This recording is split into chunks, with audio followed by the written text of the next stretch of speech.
Friends, I recently ventured into a sea of nostalgia because back at the end of April, I was invited to preach at my former church, St. Paul's United Methodist Church in Kensington, Maryland, not far from here and yet very far from here. 6 years ago, this is my anniversary this week of 6 years at KC, I was about, I was about 8 years there before I've been 6 years here. So it has been some time, and that time has elapsed. And so it was with such tenderness that I went back into that space at their invitation because a host of memories flood in. This is the place where my babies were baptized. This was my first appointment. This was the place after I'd gotten married in Memphis I came back to with such joyous celebration, these big milestones of the first part of ministry. And so I stood again in worship in this holy space. Now, it is a bit bigger than this. It is made of different materials. It also has stone, but it has wooden ceiling like this, but it is much taller. And so when you look up, it's easy to feel like the cavernous nature of somewhere that seats 350 people. And when you're alone in there, which I have been before, it echoes a lot. So you can just hear things bouncing back. There's stained glass. So you have a sense of the elevated nature of what it's like to stand up there and need your sense of getting your big voice and your big presence. When I first came to KC, people, I think, thought I was talking like I was talking to a big sanctuary because that was what I was used to. And it's taken some time to get a little bit more intimate. And I tell you what, going back into that big space, it took a little while to get my big voice back on. But there I was, and as I stood up there, I recalled to them the very first time that I had set foot in that sanctuary when I was taking a tour. And as I was being shown this tour, I was told that the vaulted ceiling was made to resemble an upturned boat. And apparently, this was a common practice over the centuries, and it was there was a revival of this in the 1960s when this church was built. But the sense of the nave, we hear that to describe sanctuaries, right? The nave is another word from navis, which is from Latin, which is ship. And there was a resurgence of that style, so after the church had been burned by an arsonist, the other sanctuary, this is the building of hope that they built, this large vaulted ceiling to accompany the swarms of people that would naturally be coming there, and here was this upturned boat. So I thought about that, and as I had left, I was taking all of it in about being in a new place, and I began to think about it, though, and I just had thought about it, and I decided that, generally, I prefer my boats to be right-sized up. I don't know about you, but especially when you're thinking about being in a holy space and you're thinking, well, goodness, it's one thing to build it off of a boat, but a boat that's upturned must be some deeper meaning there. It got me to thinking about Jesus' time in boats, right? This is not a man who wanted to stay in a boat. If we look at it, and we're going to look at it throughout July, this is a man who calls people to get out of their boats. And he invites all manner of fish to fill up nets, as is done today, just about to cause that ship to sink and to put those people in the water. And this is a man who we find out next week, stay tuned, when a storm comes, he looks like he's nice and cozy and okay, and just fine with the boat capsizing over them. And this is a man who also will show us what it is to get out of the boat and to walk on water. This place of the water, it can be both majestic and mysterious. It can provide its uncertainties because, as Vanessa said, we don't know what's under there. When you look out to a murky pond or the sea, sometimes even a pool, you wonder and you desire to know if it's safe, and you try to remember how well you can swim. We think about Jesus, who at the very start of his ministry throughout the Gospels, it is found at the River Jordan, and it is there that the Spirit descends and says, "This is my beloved, of whom I am well pleased." And then he goes off into the wilderness and off into his ministry. Water is an important place of initiation and invitation. And so it seems quite appropriate that he is inviting disciples there at the water, and he meets them where they are in the midst of their vocation. This isn't a sport for them. I know we talk a lot about our nautical adventures. Many people have it as a leisure or a pastime, and it can be a very rigorous endeavor to get out onto that boat. Come next week when Bob Ames will talk about having been on a boat all the way to Antarctica. So this is hard work, and especially for those with whom he is dealing, fishing is a necessity for Peter and for his family. He calls them from the place of where they are working industriously for their families and for the community to provide sustenance. He knows, this Peter does, because he has been, it seems, working for some time. He is skilled in his trade, so he knows where to go, what time of day, and what kind of net to use when. Fishing was this matter of survival, so when he gets some advice from this roaming preacher, do you think his first response is as acquiescent as it comes into us today? I think Peter is so tired after having fished all night, and this was the practice because at night the fish can't see the net. I thought, is that the simplest explanation? But it's true. I guess when they're swimming at night, the net is harder to see and the fish are more likely to come into those nets. But here's a piece that happens in Luke and doesn't happen in another gospel, is that Peter's interaction with Jesus has already taken shape in the chapter before. It's when someone in his family is sick and Jesus is able to come in and provide a healing touch, that we know that Simon Peter is already well acquainted with someone who's a bit different and who has some healing power. And so something about being really tired, I don't know about you, this happened when I was a chaplain in the hospital. When you are bone tired, you can try and listen to just about anything as he's preaching out on the boat, but you also have a different kind of reliance on the Spirit. Countless times when I thought that I had nothing left in my boat, nothing left in my spirit, how it was that I had to rely the most on God's presence with me and Jesus' presence with me. And so it is that Peter is able to stay in that moment, okay, let's go on out. I think secretly thinking, won't amount to anything. But what do we know? That it amounts to everything. I imagine that Jesus has long looked out at those shores and been captivated by these kinship groups, looking out at this beautiful freshwater lake and seeing these families work in cadence with one another. But he doesn't come just to be complacent, because he knows that there is challenges that are brewing, not only in his own spirit, but as he looks out at the forces at play at Capernaum. I want to share with you some things that I had learned in more depth about what was going on at Capernaum at that time, because I think it has bearing on all the complexity that we hold in our modern day. Through the lens of writers Ched Myers and Casey Hansen, I want us to really appreciate the tensions that were happening for fishermen who were casting their nets in this particular sea at this particular point in history. The record tells us that Caesar Augustus died in 14 of the Common Era, so this would be about 14 years into Jesus' life, at which point his stepson, Tiberius, became the new emperor of Rome. And then it was that Herod Antipas, this is a different Herod than the Herod of Matthew fame when there was Jesus' baby, would have been the Tetrarch of Galilee, so someone who was under Roman direction, was embarking on building a new capital city and palace there at the Sea of Galilee, south of Capernaum, where the disciples would have been this day. And he wants to make it a military and economic center. So the chief goal of the city is to regulate the fishing industry at the sea. This is important. And it's interesting that the town is cleverly named Tiberias, right? That this is something we do over time. We want to show and guess somebody's favor on it, so we named it after Tiberius the emperor. And the industry, using the word industry feels really important here because it does feel modern, but it helps to describe the way in which there was a big power building large-scale operations and profits there at the sea.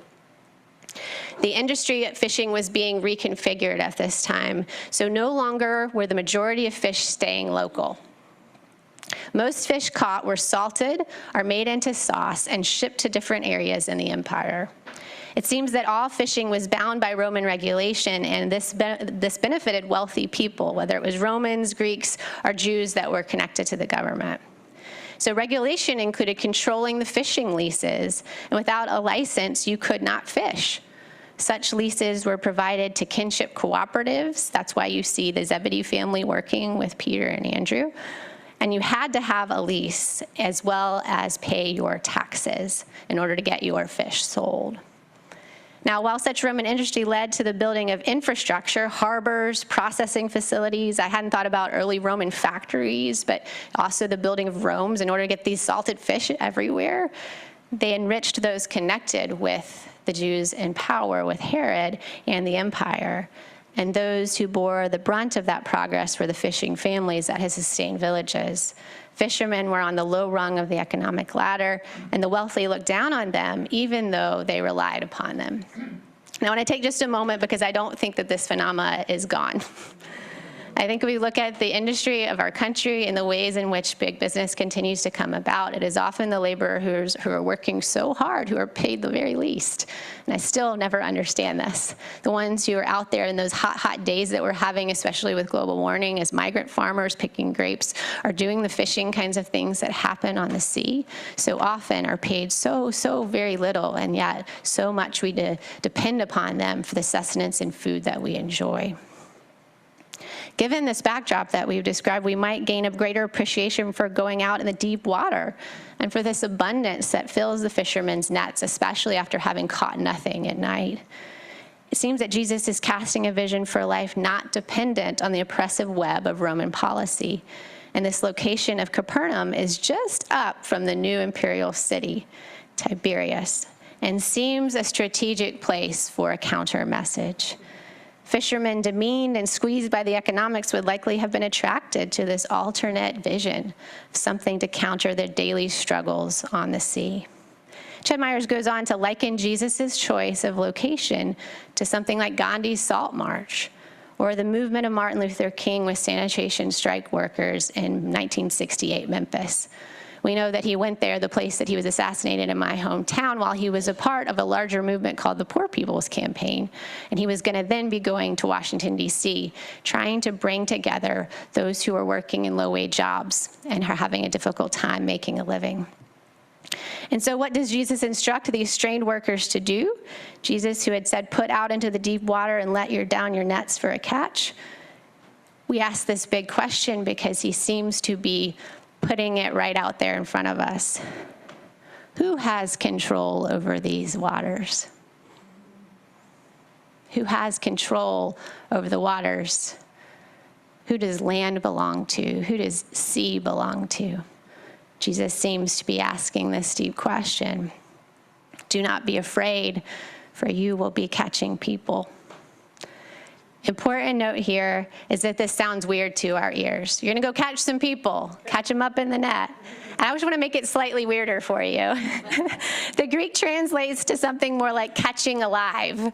So it sounds like, from now on, you will be catching men alive. So this sounds strange for us until we get it out of this sense of things that will be consumed and chomped and put out, and those who will be activated. I like to hear this as going to activate those whom are being caught up in the web of God's love. Ched Myers has something more to say about this catching people. There's perhaps no expression more traditionally misunderstood than Jesus' invitation to these workers to become fishers of men. This metaphor, despite the grand old tradition of missionary interpretation, does not refer to the saving of souls, as if Jesus were conferring upon these men instant evangelist status. Rather, the image is carefully chosen from Jeremiah 16:16, where it is used as a symbol of Yahweh's censure of Israel. Elsewhere, the hooking of fish is a euphemism for judgment upon the rich and those in power from Ezekiel. Taking this mandate for his own, Jesus is inviting common folk to join him in his struggle to overturn the existing order of power and privilege. Puts a different spin on it. The soon-to-be disciples could be sprinting off to their catch in their catch. Cash in their catch. I was practicing trying to say that. To cash in their catch. Now they have two big netfuls. And no doubt there was the elation, wonder, and mystification of this moment with these full nets of fish. But instead of raving, what is Peter's response to this vast haul? It's a posture of humility. Like he realizes how he's a part of something bigger and broader and deeper all of a sudden, something deeper than he's ever experienced before. Sounds like the prophet Isaiah, I'm a man of unclean lips. It is not about the cash created. It is about valuing people above a trade and a system not designed to sustain them. This is a call to deep water. It's seemingly impractical, stretching self-interest, and especially in the short term, doesn't seem to have the kind of bottom line you want. But it's part of a larger net of mutuality. And the call of the deep will continue not only on the water, but wherever Jesus leads them. And guess where it leads them shortly after this? They will be going right into the depth of a rich neighborhood where they will find Levi, a tax collector, and invite him also on the journey, merging the poor and the powerful. He will walk away from catching coins and pursue the caring of his kinfolk. As I shared with the good folk of St. Paul's that day back at the end of April, it is the upturned nature of a knave that reminds us to get out and serve our get out of the boat kind of God. We can ignore what is happening outside the vessel of worship, and I acknowledge it's, in our case, a barn. But the good news is Jesus didn't stay in a barn either. We have that scene of the manger, and we know that he was to grow up and to be the one who would call us to be fishers of people. Our sanctuaries can serve as safe harbors where we are beautifully equipped to brave the deep. But then they're asking us also, what is our stamina for swimming? Water, with the memory of the Spirit breathing life, the ruach of the first waters of creation as we find them in Genesis, marks a place of both danger and possibility, the movement from one reality to another. We recall the flood story and the parting of the sea. It is at these places, including of baptism, where Jesus begins ministry and new possibility has unfolded. And so it is, as we see it here with the earliest of Jesus' followers, a place of their emergence from fishermen to disciples, and it is uncertain, often an unsteady place of the water that invites us forward. That's a lot. But friends, I just want to tell you, I know that we are in deep waters. As we look out on this past week, especially of debate and of fireworks, we hold the tension of when to celebrate and when to lament what it is that we have in front of us. Millions, understandably, and you may be among them, are wary of who will lead the empire and its industries. We wonder how the kinship networks of our communities can withstand the political constraints and wealth gaps that we face. And I don't know about you, but I yearn for something more humane that recognizes the live voice of all of us nettled in this nebulous time. I think about the laborers, those who even now in this day have to work maybe 7 days a week in order to support their families. I think of the laborers even now on the Sea of Galilee that would be seeking to bring in their catch of fish, of all the ripples of things happening right now in Israel and Gaza.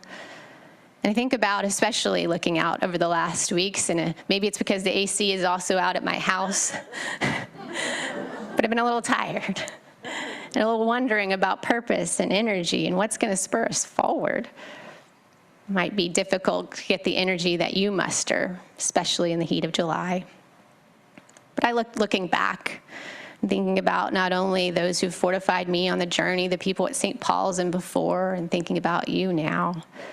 And I like thinking about Peter and his friends having fished all night long, and then the ability to listen anyway to what might be the next step forward. There's a lively spirit waiting to inspire them so that they think that they are going to catch fish, but it is the Spirit that is catching and propelling them.